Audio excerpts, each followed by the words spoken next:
السلام عليكم ومرحبا بكم في الجزء الثالث من قصة يويا. واخيرا نزلت الحلقة الثالثة من هذا الانمي الذي اعجب الجميع، ومن لم يشاهد الاجزاء السابقة انصح يروح يشوفها فورا، وفجروا المقطع لايكات واشتركوا في القناة تقديرا لجهودي، ولا تفوتوا ولا ثانية من الملخص. وقبل ان انسى، اي ملخص انمي انزله تجدون اسمه في الوصف، ويلا بينا نكمل حكايتنا الرهيبة. عاد يويا للعالم الحقيقي وما زال يفكر في تلك الفتاة التي وجدها في العالم الاخر، ويتساءل إن كانت بخير، وهو مطمئن نوعا ما بعد أن رأى رفاقها قد أتوا لمساعدتها. لهذا قرر أن يتجاهل التفكير في هذا الموضوع، وأصبح يفكر في الملابس التي يرتديها اليوم. فهو يرتدي نفس القميص دائما، وبما أنه يملك بعض المال الآن يريد أن يشتري ملابسا جديدة له، فذهب للتسوق، وهذه أول مرة له يأتي لها لهذا المكان. فسابقا لا يستطيع القدوم بسبب شكله القبيح والتنمر الذي يحدث له دائما، والقميص الذي يرتديه يوميا فريد من نوعه ولا يتسخ مهما حدث. لكن يويا يريد التغيير، ولا يريد أن يبدو وكأنه يرتدي نفس الملابس كل يوم. بعدها لاحظ نظرات الناس له فشعر بالإحراج، فالجميع يحدق فيه، فجميعهم أعجبوا بشكله ويظنون بأنه قد يكون ممثلا مشهورا، بينما يويا لم يتعود على هذه النظرات له ويريد التسوق بسرعة ويغادر المكان. وفي نفس المكان مدير وكالة أزياء غاضب ويصرخ لأن نجمه هو شخص اسمه شو تأخر عن العمل، وهذه ليست المرة الأولى التي يتأخر فيها. والمدير يقول بأنه يكره الرجال أمثال شو، فهم يتخاذلون في عملهم. فذا المدير شخص صارم ويكره من لا يحترم مواعيد العمل. فلديهم الآن تصوير لموضوع عنوانه أنا وحبيبي الجذاب،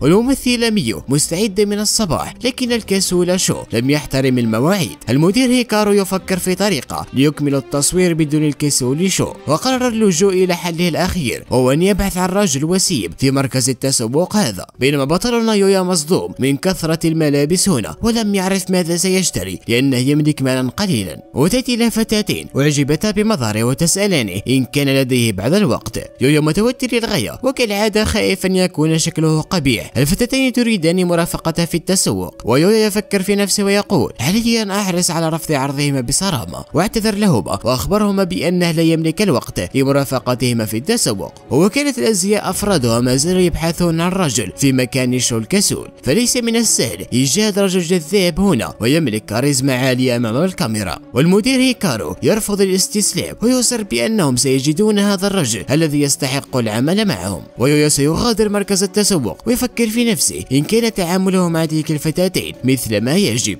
وتلك الفتاتين متجمدتين في مكانهما لحد الآن، فهما في صدمة من شكل يويا الجميل الذي لم يروا مثله من قبل. وبينما كان يويا مغادرا مر عليه المدير هيكارو وانصدم لما رآه، وشعر بالسعادة ويقول واخيرا ولقد وجدته، هذا ما كنت ابحث عنه. يويا ما زال لم يختار الملابس التي سيشتريها، وفي ذلك الوقت اتى عنده المدير واخبره بانهم بحاجة ماسة له ليلعب دور الحبيب مكان شو. ويويا يحب مساعدة الناس وقبل بذلك، واصبح الان يعمل مع الممثلة ميو في دور الحبيب. هيكارو في قمة السعادة لأنه وجد شخصا جميلا مثل يويا، ويويا منبهر من جمال الممثلة ميو وأعجب بها، وهي تشكره لأنه أنقذ عملهم. فلولا وجوده لفشلوا في التصوير اليوم. يويا يرى طريقة عمل ميو وصرامتها في ذلك، فأراد أن يفعل مثلها ولا يظل واقفا متوترا هكذا. لكن لما اقتربت منه ميو للتصوير عاد له التوتر، فقد أعجب بها وأصبح يشعر بالإحراج بالاقتراب منها. وكل الناس في مركز التسوق يشاهدون جلسة التصوير الرائعة ليويا مع ميو. وفي المساء تظهر الفتاة التي وجدها يويا في العالم الآخر، وقد استعادت عافيتها وتذكرت بأنها رأت يويا، وتتساءل في نفسها من يكون ذلك الرجل. بعدها قررت المغادرة لتبحث عنه، وهذا الفارس يقول لها هل ما زلت تتوهمين؟ أخبرتك مرارا وتكرارا بأن العالم الآخر ليس مكانا يعيش فيه الناس، فهو لا يصدق بتواجد يويا هناك ويظن بأنهم الوحيدين القادرين على دخول العالم الآخر. لكن الفتاة متأكدة بأنها رأته وتريد أن تشكره على إنقاذه لها. بينما يويا تعب من التصوير ومتوتر للغاية لأنه يجلس بجانب الجميلة ميو. واكتشف يويا بأن العمل كعارض الأزياء صعب للغاية، ويقول لميو أنت مذهلة بحق، تقومين بعملك على أكمل وجه رغم صعوبته. وهي تقول له لقد اعتدت على الأمر فقط، في بداياتي قمت بالعديد من الأخطاء وغضب الناس علي كثيرا. ويويا يفكر بأن حياته السابقة لم تكن لها أي علاقة بالأزياء، فقد كان مجرد شخص سمير لا يصلح إلا للتنمر. التنمر، ولهذا لم يفكر بتاتا بأنه سيأتي يوم ويدخل فيه عالم عارضي الأزياء. ويسأل ميو لما بدأت العمل كعارضة أزياء، فتجيبه بأنها أرادت أن يراها الناس، فقد كان والديها مشغولين للغاية إذا لم تقضي الكثير من الوقت معهما، ولهذا بدأت هذا العمل لتجعل والديها يفخرون بها. فحصلت على معجبين يتواصلون معها يوميا ويعبرون لها عن براعتها في عملها، فأصبحت ميو سعيدة للغاية بهذا العمل واستمرت فيه إلى أن أتقنته.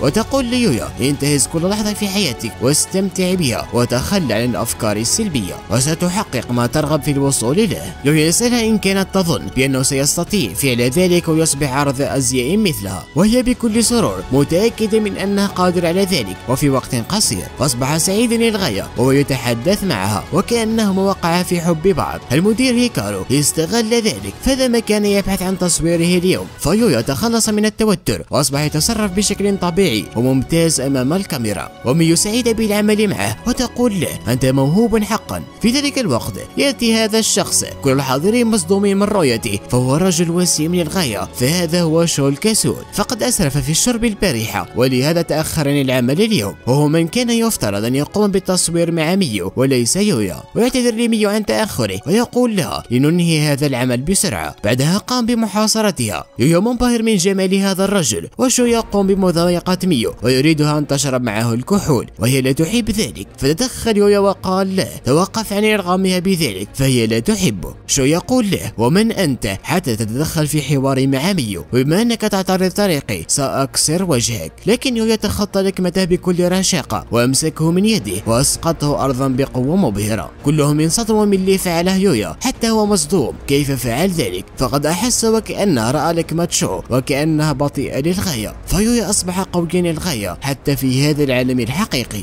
يويا خايف أن يتعرض للتنمر من قبل معجبين شو بعد تصرفه معه، لكن كلهم أعجبوا به وأصبحوا يحبونه أكثر من شو. شو لا يعرف كيف هزمه يويا بهذه السهولة على الرغم أنه قوي في الملاكمة. ويأتي المدير هيكارو ويخبره بأن ذلك الشجار تسجل وسينشر في جميع المواقع، فالمدير غاضب منه بعد تأخره وعدم انضباطه في العمل، ويقول له في المرة القادمة لا تستخف بالعمل أيها الشقي الصغير. فغادر شو بعد الموقف المحرج الذي حصل له أمام معجبيه. ميو تشكر يويا على إنقاذها له من تصرفات شو القذرة، والمدير يقول بأن هذه ستكون نهاية شو، فبسبب تصرفاته السيئة لن يقبل به أي أحد في العمل الآن. وميو أصبحت تشعر بالارتياح الآن، فمؤخرا كان شو يضايقها دائما بتصرفاته السيئة ولم تكن تعرف ماذا ستفعل، وكانت تعمل معه مرغمة على ذلك. المدير يعتذر لها لأنه لم يلحظ ذلك ويريد أن يتعامل مع شو بشكل قانوني. بعدها يسأل يويا إن كان سيواصل العمل معهم، فالمدير أعجب بيويا فهو موهوب في التمثيل ويريد أن يوقع معهم عقدا حصريا، ويخبره بأنه سيحرص على أنه سيكون راضيا كل الرضا براتبه الجديد. يويا يشكره على تقديره له ويخبره بأنه لا يستطيع العمل مع محترفين مثل ميو، فهو ما زال يعرف العمل كعارض أزياء، واليوم كانت أول تجربة له، فلن يستطيع أن يعطي هذا العمل حقه ما دام ما زال لا يعرف أسراره. فيويا شخص جاد في العمل ولا يريد دخوله دون أن يحترفه. المدير احترم رأيه وأعجب بتقديره للعمل عكس ذلك الكسول شو، وأعطاه راتبه لعمله معهم هذا اليوم، وهي مجموعة من الملابس كعربون شكر له. يويا أتى لمركز التسوق ليشتري ملابسا جديدة، لكنه لا يملك المال ولم يستطع أن يجد ما يناسب جيبه،